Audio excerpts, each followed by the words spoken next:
Car hello everyone, welcome to maths with Vijay official YouTube channel. तो आज हम एक बहुत ही लाजवाब सा क्वेश्चन डिस्कस करने जा रहे हैं आपके ज्योमेट्री का। बहुत ही प्यारा सा क्वेश्चन, एकदम आप लोगों की तरह। ठीक है, तो ज्योमेट्री की हम सीरीज़ भी जल्दी स्टार्ट करने जा रहे हैं। आई होप आप घर पे होंगे, अभी एकदम सुरक्षित होंगे, स्वस्थ होंगे। हम 20-25 पार्ट में डिस्कस करेंगे। अभी हमारे पास टाइम भी है काफ़ी, और बहुत ही धीरे धीरे आराम से आपको मज़ा भी आएगा और आपका दिल भी लग जाएगा उससे। ठीक है ना।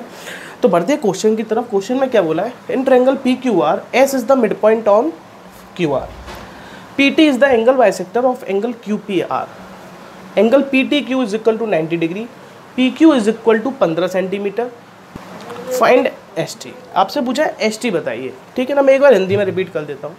त्रिभुज पी क्यू आर में एस क्यू आर पर एक मध्य बिंदु है, P T Q P are का कोण द्विभाजक है, कोण पी टी क्यू बराबर 90 डिग्री है। यदि पी क्यू बराबर 15 सेंटीमीटर, पी आर बराबर 19 सेंटीमीटर, तो आपको ये बताना है कि एस टी की लंबाई कितनी होगी। ठीक है ना। ऑप्शन है आपके पास 2 centimetre, 4 centimetre, 1 centimetre, 3 centimetre. I hope आप समझ पा रहे होंगे, आपको क्वेश्चन समझ में आ गया होगा। आप एक बार खुद ट्राई करने का कोशिश कीजिएगा उसको। अब एक बात बताइए, आपसे क्या कह रहा है कि जो एंगल पी टी क्यू है वो क्या है आपका 90 डिग्री। ठीक है ना, ये क्या बोला आपसे 90 डिग्री। ये आपको पता है, ये और ये एंगल क्या है बराबर। अगर ये अल्फा होगा तो ये भी कितना होगा अल्फा। ठीक है, जब तक आप अपने दिमाग के घोड़े नहीं दौड़ाएंगे तब तक आप ये क्वेश्चन बिल्कुल भी नहीं कर सकते। आपको पता है आपको एस टी फाइंड करना है, तो क्या मैं एस टी को जोड़ दूं?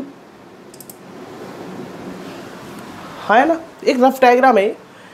आपसे क्या कह रहा है कि एस टी को अगर मैं जोड़ दूं इस तरीके से, अगर मैं जोड़ दूं एस टी को, मैं यहाँ डाल देता हूँ पॉइंट एस टी को। ठीक है,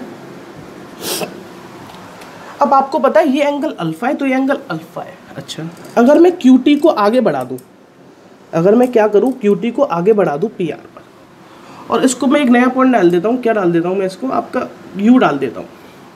ठीक है ना। अब एक बात बताइए, ये अल्फा है तो ये अल्फा है, ये 90 डिग्री है ना। अच्छा, तो पी टी दोनों में अगर मैं एक ट्रायंगल, दो ट्रायंगल ले लूँ, कौन कौन से ट्रायंगल ले लूँ, पी क्यू टी और ट्रायंगल पी यू टी। अगर मैं किसकी बात करूँ, ट्रायंगल पी क्यू टी की, और ट्रायंगल में इसकी बात करता हूँ पी यू टी की। अच्छा, एक बात बताइए, आपको पता है पी टी जो है, पी टी क्या है, एक एंगल बाइसेक्टर है ना।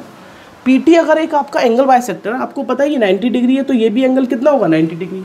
अच्छा, यहाँ दिखाई नहीं दे रहा होगा तो मैं आपसे बोल ही देता हूँ। पी टी अगर ये एंगल बाइसेक्टर है, और आपको पता है अगर मैं ट्रायंगल किसकी बात करूँ, ट्रायंगल पी क्यू और यू की, अगर मैं ट्रायंगल पी क्यू यू की बात करूं, पी टी एंगल बाइसेक्टर है, और आपको पता है एंगल बाइसेक्टर किसका काम कर रहा है, आपका परपेंडिकुलर का, है ना।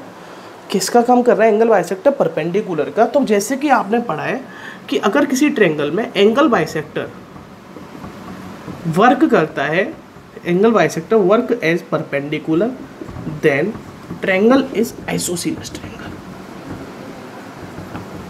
अच्छा, जब तक आपको बेसिक नहीं आती है, थोड़ी बहुत थ्योरम नहीं आती है ज्योमेट्री की, तब तक आप इस क्वेश्चन को नहीं कर सकते।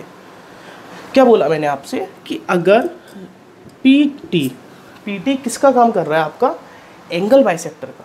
पी टी जो है किसका काम कर रहा है, आपका एंगल बाइसेक्टर तो है, लेकिन किसका काम कर रहा है, परपेंडिकुलर का, ट्रायंगल पी क्यू यू में। कौन से ट्रायंगल में, पी क्यू यू में। तो इसका मतलब ये जो क्यू यू होगा आपका, क्या ये क्यू टी और टी यू बराबर होगा या नहीं होगा। अच्छा, आप इसमें कॉन्ग्रुएंसी भी लगा सकते थे, जैसे मैंने यहाँ पर लिखा था अभी पी क्यू टी या फिर पी यू टी, है ना।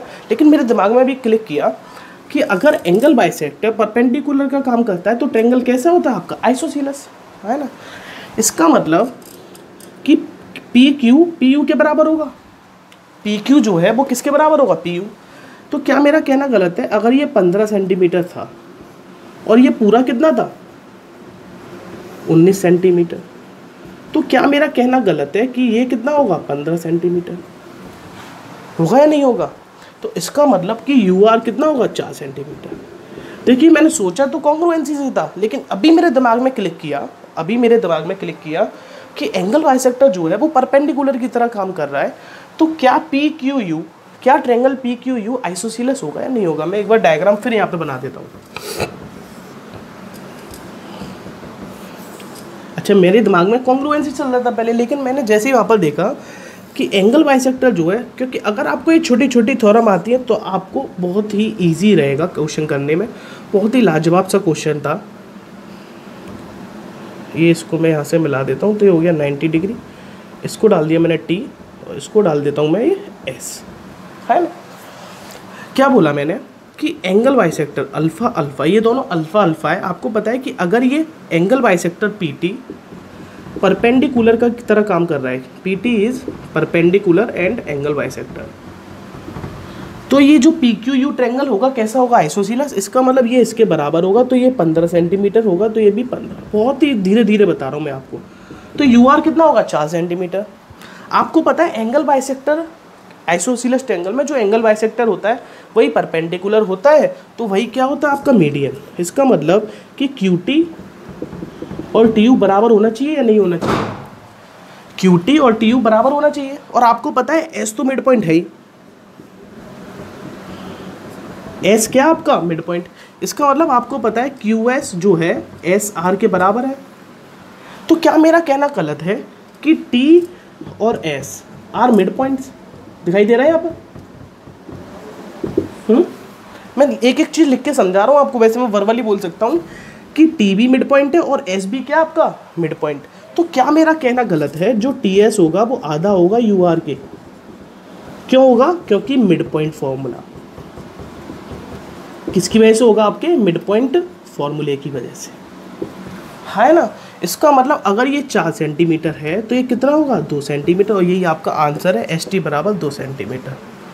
लोग इसमें कॉन्ग्रुएंसी लगाते हैं, उसमें दिमाग लगाते हैं, हमने इतना इजीली इसको सॉल्व किया है ना। आई होप आपको समझ में आया होगा, तो इसको रेज करने की कोई ज़रूरत नहीं है। आई होप आप स्नैपशॉट ले लेंगे। मैं एक बार आपको फिर बोल देता हूँ धीरे धीरे। सिर्फ 2 चीज़ें यूज़ हुई यहाँ पर कि अगर एक ट्रायंगल में एंगल बाइसेक्टर परपेंडिकुलर की तरह काम करता है तो PQU ट्रायंगल क्या हो गया आपका। सबसे पहले मैंने T को U से ज्वाइन कर दिया था, और T को ऐसे तो करना ही है क्योंकि ST मुझे फाइंड करना है। ट्रायंगल PQU क्या निकला आपका, ट्रायंगल PQU क्या हो गया था आपका, आइसोसीलस। सिर्फ एक छोटी सी बात यहाँ पे, इतनी इसी पर क्वेश्चन खत्म हो गया। अगर ये आइसोसीलस है तो ये 15 था, तो ये भी 15 है, तो ये 4 होगा। आपको पता है T जो है QU का मिड पॉइंट है, T जो है वो QU का मिड पॉइंट है, और S तो क्वेश्चन में ही दे रखा है कि किसका मिड पॉइंट है, QR का। जो TS होगा वो क्या होगा, आधा होगा UR के, क्योंकि मिड पॉइंट फॉर्मूला। और TS वैसे पैरेलल भी होगा UR के। आई होप आपको समझ में आया होगा। तो वीडियो को लाइक करें, कमेंट करें, शेयर करें। तो मिलते हैं बाद में। टाटा बाय बाय, बढ़ते रहिए। Thank you.